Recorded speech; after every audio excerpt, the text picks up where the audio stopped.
Hey guys, John and Jamie from True Crimecast here. If you're anything like us, you've probably had those conversations where you're like, man, someone should be recording this. Right? And now you can do that with Zen AI, the home of vibecasting. A vibecast is all about putting the conversation first and turning it into something worth sharing. Whether you're reacting live to a game or TV show, Zen AI makes it incredibly easy to create your own broadcast. And you don't need a fancy setup either. Your phone is your studio. Just hit record, start talking. You can get professional level sound right from your phone. Then Zen AI's AI producer takes over from there. It handles the cleanup, helps with editing, and even creates share-ready clips. And the cool part is you can make changes simply by chatting with it in plain English. Zen AI is currently an invite-only beta, so join the wait list today. Head to zen.ai to sign up. That's zen.ai.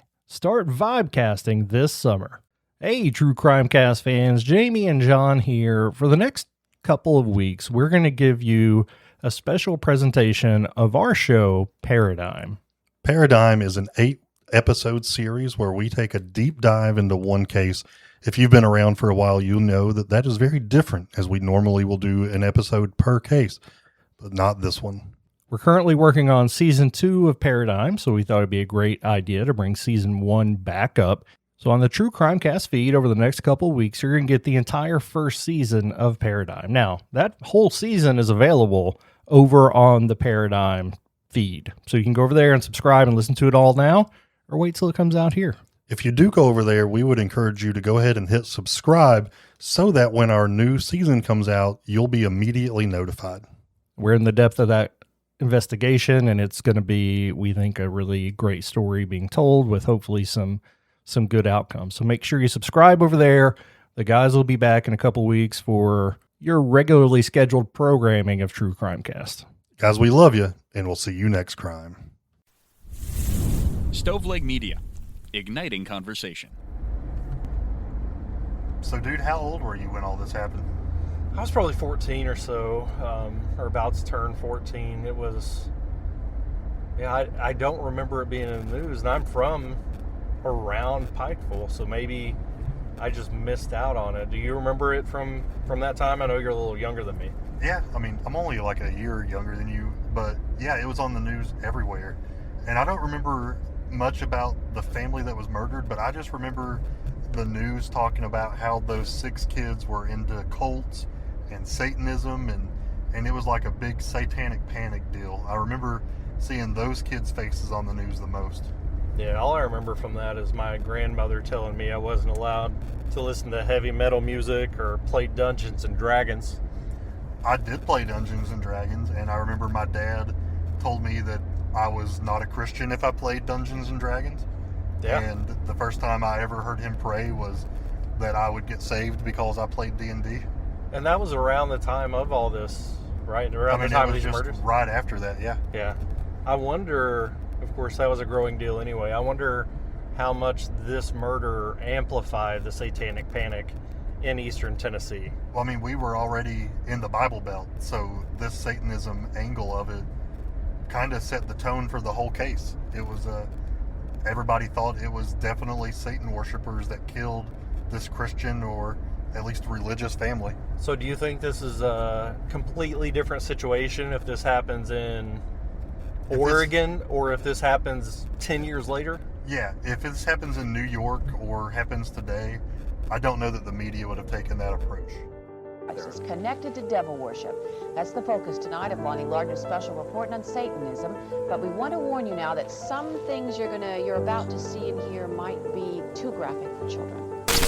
And power, according to this man, is what true Satanists are guaranteed. They're sacrificing in their animal mutilation. They'll do it within a pentagram. D&D has become popular with children anywhere from grammar school on up. Not so with a lot of adults who think it's been connected to a number of suicides and murders. When the hysteria of a witch hunt is granted supremacy over logic, values, and the spirit of law, justice can only become a warped, alien concept in that society. This is Paradigm. In the 1980s and 90s, there were horrifying allegations of satanic rituals, satanic cults, and even major satanic-centered sexual abuses throughout the United States and the world. This fear was often referred to as Satanic Panic, but it was also referred to as SRA, Satanic Ritual Abuse. There were reports of thousands of children being sexually abused by satanic cults, and we'll get into that more in just a moment. There were rock bands being accused of including Satan-worshipping lyrics in their songs, encouraging kids to commit suicide. This is Metallica, the most powerful new metal band in the world. The message is that in a violent and dangerous society, the future for these kids is probably no future at all. And that's what frightens the opponents of heavy metal. This is the real youth culture of the early 90s. According to a national lobby group, the Parents Music Resource Centre, there have been 30 teenage suicides and 150 murders because of heavy metal since 1986. There is a side effect to marketing your product with a death message. And the risk is that the interpretation will be that death is the product and that the bands want you to kill yourself. In 1987, 4 girls in Bakerfield, New Jersey committed suicide together by carbon monoxide poisoning while sitting in a van. In this van's tape deck, authorities found Fade to Black by Metallica being played while the girls committed suicide. 2 days after this incident, 2 other girls, this time in Illinois, killed themselves in the same way. This time, the lyrics of Fade to Black were set between them in their car. On December 23, 1985, 2 young boys shot themselves with 12-gauge shotguns. One boy died instantly and the other died after suffering for a few days. The boy's parents sued the band Judas Priest. They claimed if you play the song Better by You, Better Than Me backwards, it tells the kids over and over again to do it. The lawsuit came 5 years later, and the trial would go on for over a month. Even the lead singer, Rob Halford, sang the song in court on the stand. The judge ultimately dismissed the case. The band says there are no hidden messages in their music, and if they inserted them, they would tell kids to buy 7 more copies. They went on to say that their music is to be a friend that gives people great pleasure and enjoyment and helps them during hard times. But the media will not cover this as much as they will the fact that some feel the music inspired death. And to be honest, one sells better. A popular role-playing game, Dungeons & Dragons, was feared to be leading children into devil worship, murder, and suicide. The game of Dungeons & Dragons has been around since the early 70s, is played by an estimated 5 million people. It is also the target of a group of concerned parents in the United States who call themselves BADD, B-A-D-D, bothered about Dungeons & Dragons. The reason they are bothered is because they believe the game has been involved in a number of murders and suicides across the United States and now in Canada. At the trial of a 14-year-old boy who admitted to strangling a young Orangeville, Ontario girl and her brother, it was revealed the accused had been playing the game for 18 months, had in fact been a dungeon master of his own group for 5 months. The public viewed his time playing D&D as the root of the murders. This fear started with Patricia Pulling. Patricia's son, Irving Lee Pulling, was a high school student who had trouble fitting in at school and ultimately took his own life. Here we have a mother trying to figure out why. Why would her child commit suicide? And she chose to blame Dungeons and Dragons.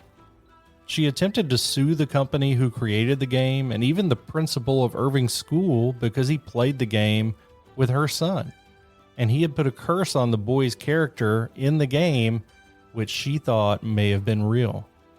When her claims fell on deaf ears in the courtroom, she created a group, BADD, Bothered About Dungeons and Dragons. Yes, you heard that right. They created a media campaign preaching how the game is demonic and evil and made young players have a difficult time discerning reality from fantasy. In 1988, a young player named Chris Pritchard planned to kill his mother and stepfather for their money and his inheritance. His mother ultimately survived the attack, but he did kill his stepfather. In this case, not only was he convicted of murder, but his D&D party, the group that he played the game with, were convicted of aiding and abetting the murder. During the trials of these individuals, the prosecution spent a great deal of time pointing out all the suspects involved playing Dungeons and Dragons together. This uproar that followed these incidents led the creator of Dungeons and Dragons, TSR, to reproduce the game's rulebook in 1989, and this time they removed the words devil and demons altogether. They replaced them with the words Batazu and Tanari. Even with these changes, it didn't change the notion that the game was centered around the occult, demon worship, and violence. During the investigation of the Lilylid murders, the prosecution brought up the fact that they felt the 6 perpetrators were participating in a satanic cult themselves. Perhaps this group had to kill violently to fulfill their duty to Satan. Perhaps the younger ones in the group had to be initiated into the cult by killing the Lilylid family. To understand just how prominent this worldview was back then, we need to dive a little deeper to understand how widespread these beliefs ran. I think to fully understand the Satanic Panic, we need to trace it back to its origin. Most believe that the beginning of this panic started in Canada with a book called Michelle Remembers. This book was written by Canadian psychiatrist Lawrence Pasder about his former patient Michelle Smith. The book served as a model for describing a massive, organized satanic cult responsible for unspeakable acts of violence, cannibalism, and child sexual abuse. In the book, Pasder claimed he helped Smith remember repressed memories of an initiation into a secret satanic cult. She stated that, through Pasder's help, she remembers being put in cages, witnessing animal sacrifices, and burning candles while chanting. It's important to remember that while Smith and Pasder claim these stories are true, there's zero evidence to support that the events actually took place. One time, when asked why there was no evidence supporting Smith's memories, Pasder said something rather shocking. He was asked why would there be no physical evidence of a child's sacrifice during a ritual. He simply points out that they would eat and burn the body of a child until no physical evidence remained. Most importantly for our case, the book claims that this wasn't an isolated case in Canada, but rather a massive underground cult that was spreading like wildfire throughout our neighbors to the north, the United States, and the entire world. The book did several things simultaneously. It made Pasder and Smith rich. They signed a contract with a publishing company for nearly $2 million in today's money. The book also landed Pasder as an internationally renowned speaker and trainer on the occult. And possibly the most influential byproduct of the book was the over-sensationalized and widespread fear it produced in homes worldwide. The book instilled fear into people, and they began to ask themselves questions like, what's going on in that home? Could my neighbors be part of this underground cult? Since the claim was that it was a highly organized cult, there could even be government officials, there could be police officers, or even daycares that were secretly practicing members of a satanic cult. For my brain to really understand how much of a problem this was in the people's minds around the world, I compare it to a pandemic. The news, rumors, and misinformation spread like a virus. It was unstoppable. It was everywhere. It invaded homes, courts, churches. It had a real and concrete bearing on our lives at the time. And, as I have said before, it directly ties into the Lilylid case. You have 6 young people who we were led to believe were secretly worshiping Satan, even killing in his name, and the tightly connected town of Greenville and the rest of East Tennessee were not going to stand back and let this happen. No, they were going to be made an example for the public to see that you don't bring that to Tennessee. For over 10 years, it was in our faces every time we turned on the news. Everything we listened to on the radio in our cars, it was everywhere. It was more than just one book. It was literally thousands of criminal cases. It was people being arrested for sexually abusing children as part of a satanic ritual. For instance, one of the biggest news stories came during this time from the McMartin Preschool. The McMartin Preschool in Manhattan Beach, as it looked when we photographed it discreetly just 3 weeks ago. It started out here in Manhattan Beach looking like an isolated incident. One mother noticed that her young son was having nightmares and difficulty sitting down. Authorities now believe that at least 60 young children were victimized, and that the ultimate number could well be much greater. Those children, some of them as young as 2 years old, were photographed by the suspects. Kiddie porn was the primary purpose for the alleged sexual abuse of children. Some children allege that a living creature was sacrificed on the church's altar. The truth about Satanism is they truly do use blood, and they mix it with urine, and then they also use the real meat, the real flesh. This is what makes Satanism true, and this is what 1,200 molested kids in the city of Manhattan Beach have told the sheriff's department. In this case, 7 preschool workers were accused of ritually abusing children. On September the 8th of 1983, 200 parents of students at McMartin Preschool received a letter from the Manhattan Beach Police Department in California. Here's the letter read by a voice actor. Dear parent, this department is conducting a criminal investigation involving child molestation. Ray Bucky, an employee of Virginia McMartin's preschool, was arrested September 7, 1983 by this department. The following procedure is obviously an unpleasant one, but to protect the rights of your children as well as the rights of the accused, this inquiry is necessary for a complete investigation. Records indicate that your child has been or is currently a student at the preschool.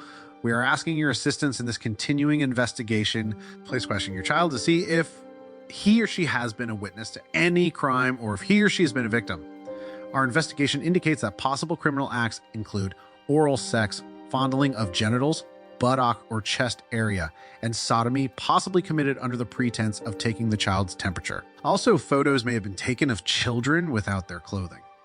Any information from your child regarding having ever observed Ray Bucky to leave a classroom alone with a child during any nap period, or if they have ever observed Ray Bucky tie up a child, is important. Please complete the enclosed information form and return it to this department in the enclosed stamped return envelope as soon as possible. We will contact you if circumstances dictate same. I ask you to please keep this investigation strictly confidential because of the nature of the charges and the highly emotional effect it could have on our community.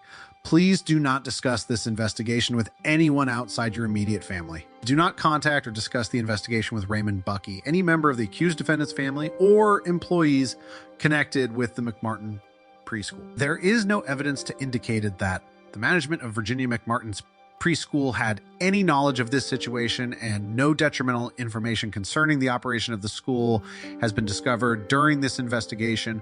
Also, no other employee in the school is under investigation for any criminal act. What a letter. We'll put a pin in that and come right back to it. Let's go back and take a look into how this entire situation got started. One of the parents at the school, Judy Johnson, initiated this investigation when she claimed that her son had been sodomized by her estranged husband and by a school teacher from McMartin. This belief started when her son had a painful bowel movement. What happened next is still disputed, but some sources state that her son denied being sexually abused, and others feel that he was. Regardless, this allegation prompted an investigation. There were multiple arrests, and so much more. The investigation took place from 1984 through 1987, and the trials took place from 1987 all the way until 1990. The case lasted 7 years, but what's even crazier is the result. There were no convictions. All the charges were dropped. This was America's longest and most expensive trial, and all of this was based on shoddy investigations and hysteria.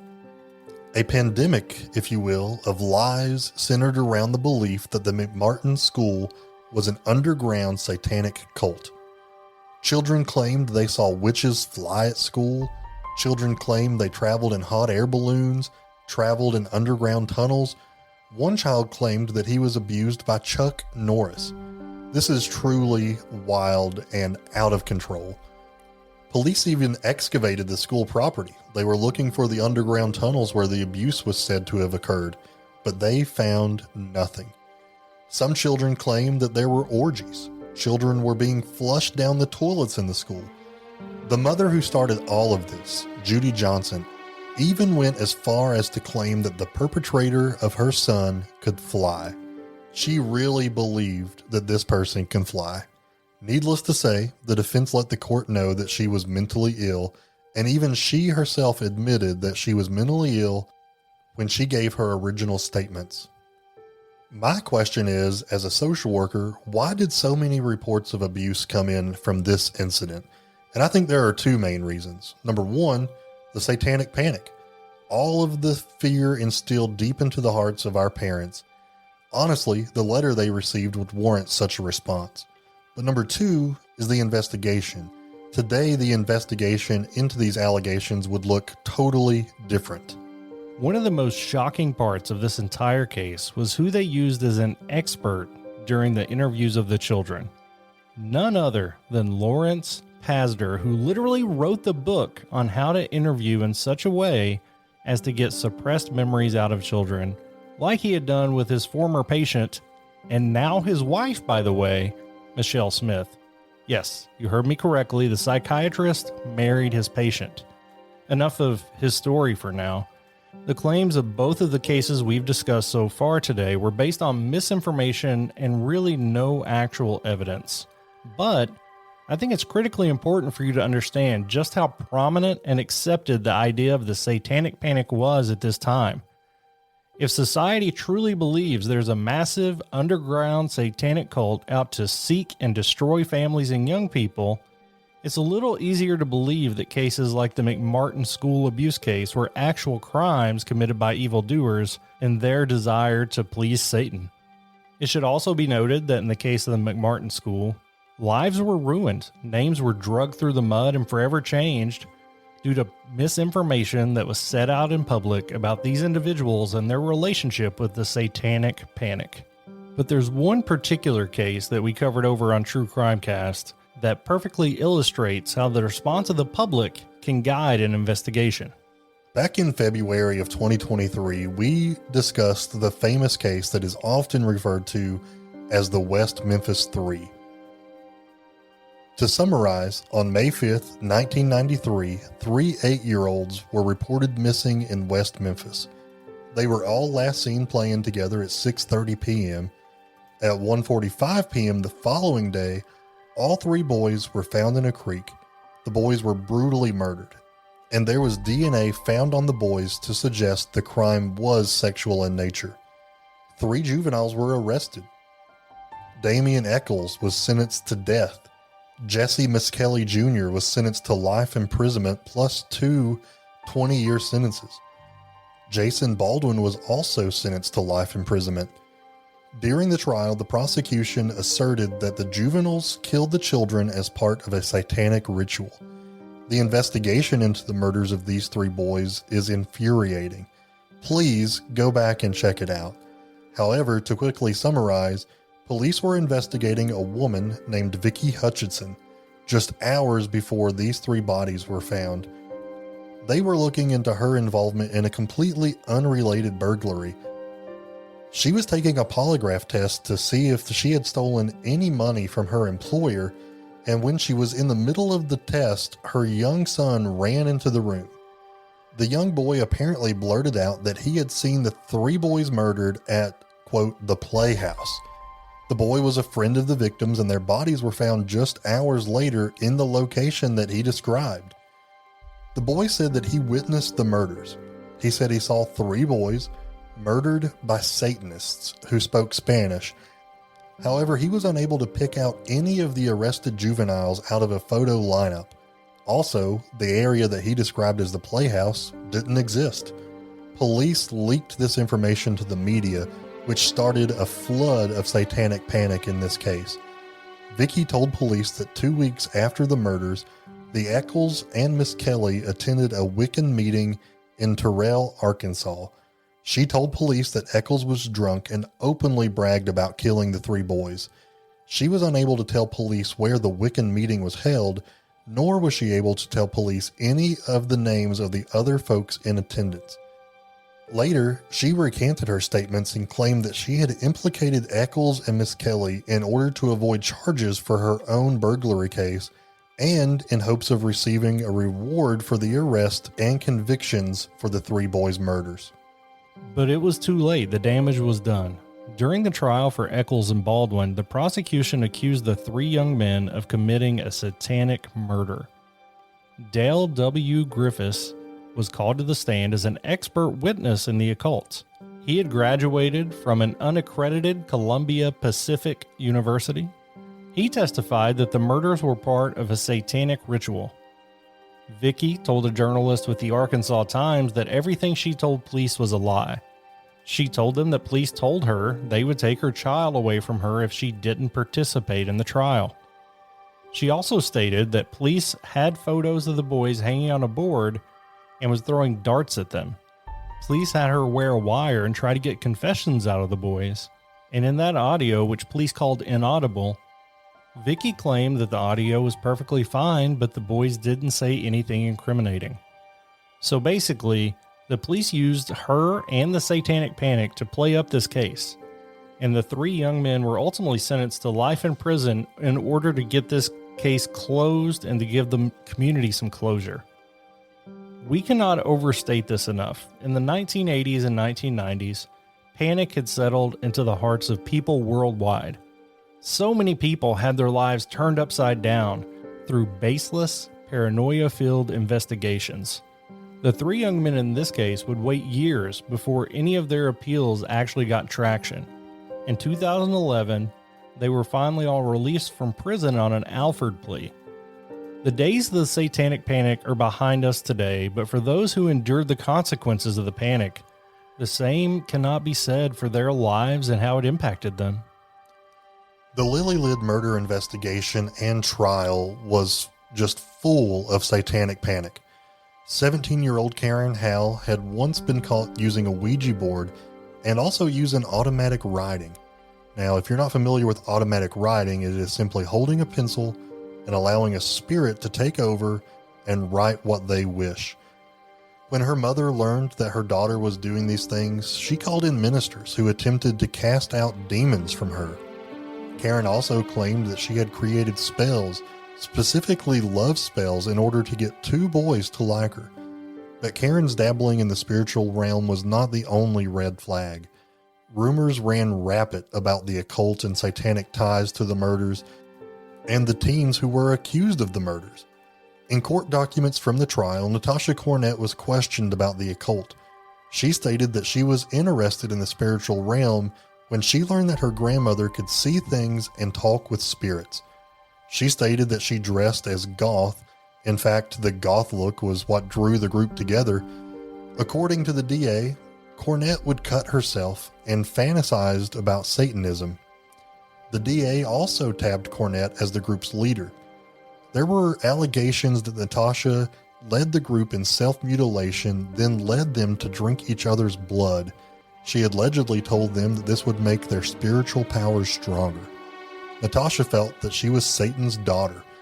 People in her hometown found a tunnel where she would sign her name written backwards as A. Satan, and that she drew satanic symbols next to her name. Berkeley Bell was the district attorney overseeing the prosecution of this case, and he was very upfront in his opinion that the murder of the Lily Lyd family was part of some kind of satanic ritual or some kind of initiation for the younger members of the group. He stated the members of the family were shot one by one, each member of the family seeing the horrifying images of their other loved ones being shot in front of them. He stated that once each family member was shot, the teens placed their bodies in the shape of a cross on the ground. He also felt like the bullet patterns on the chest of the adults were shot in the shape of a pentagram as part of the ritual. As if this wasn't enough evil for the group, once the teens left in the family's van, the driver, Joseph Reisner, then allegedly rode over the family's bodies in the van for one last evil thrill before fleeing the scene. When investigating the background of the teens, Natasha's mother stated that Natasha wanted to go to New Orleans.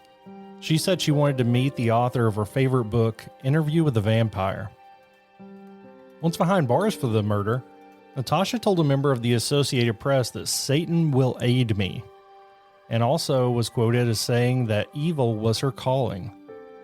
It should be noted that this was allegedly under the encouragement of her attorney Eric C. Kahn.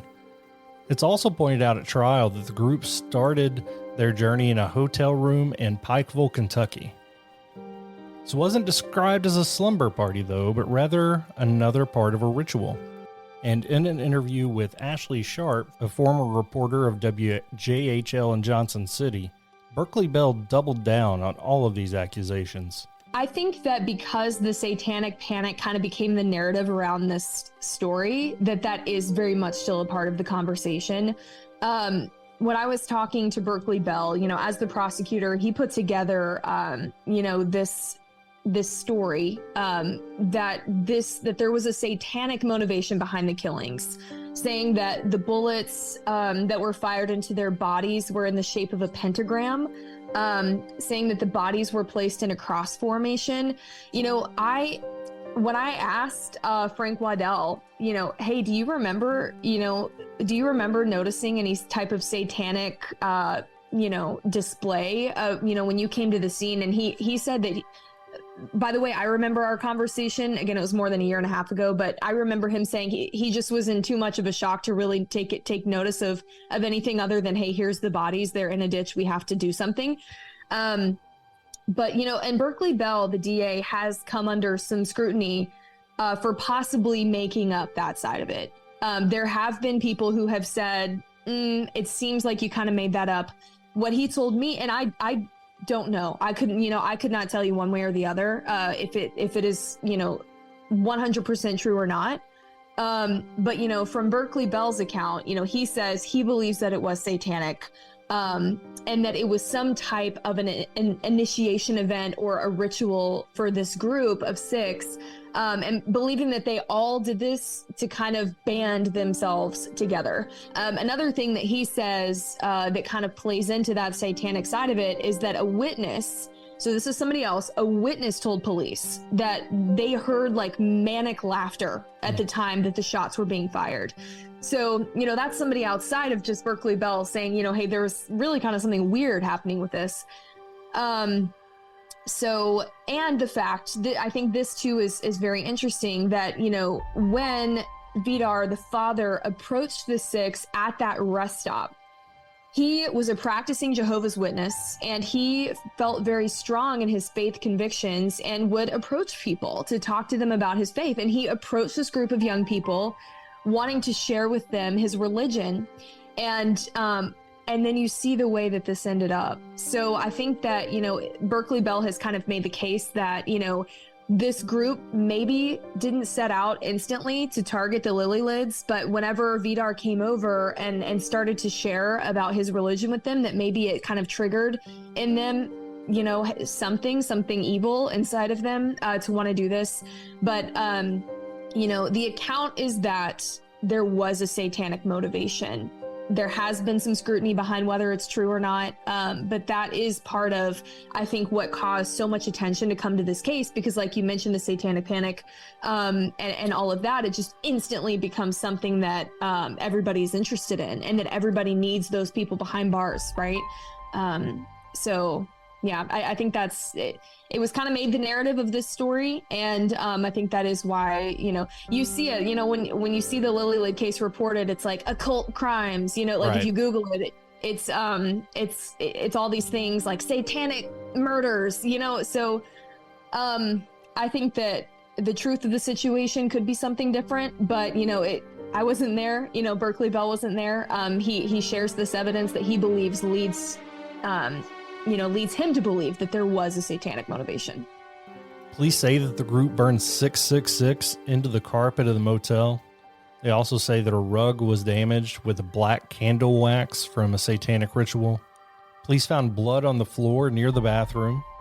Furniture was turned over, and it appeared that they had broken into another room and stolen boots from another occupant of the motel.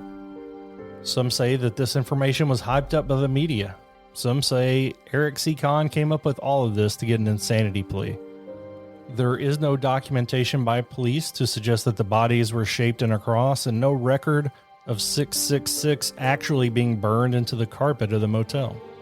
Regardless of the motivation of those who were talking about the satanic element of this case fits the mold of a classic Satanic Panic situation. Some of these things may be true. Many of them are not. Given the fact that the Lily Lid family was on their way back from a religious event, this looks like a good versus evil event. You can bet your bottom dollar that in East Tennessee, tucked securely in the Bible Belt, Satanic Panic is going to play a major role throughout this case, especially in the courtroom when it's time for sentencing. How would the accused respond with these allegations of satanic rituals? That's next time on Paradigm.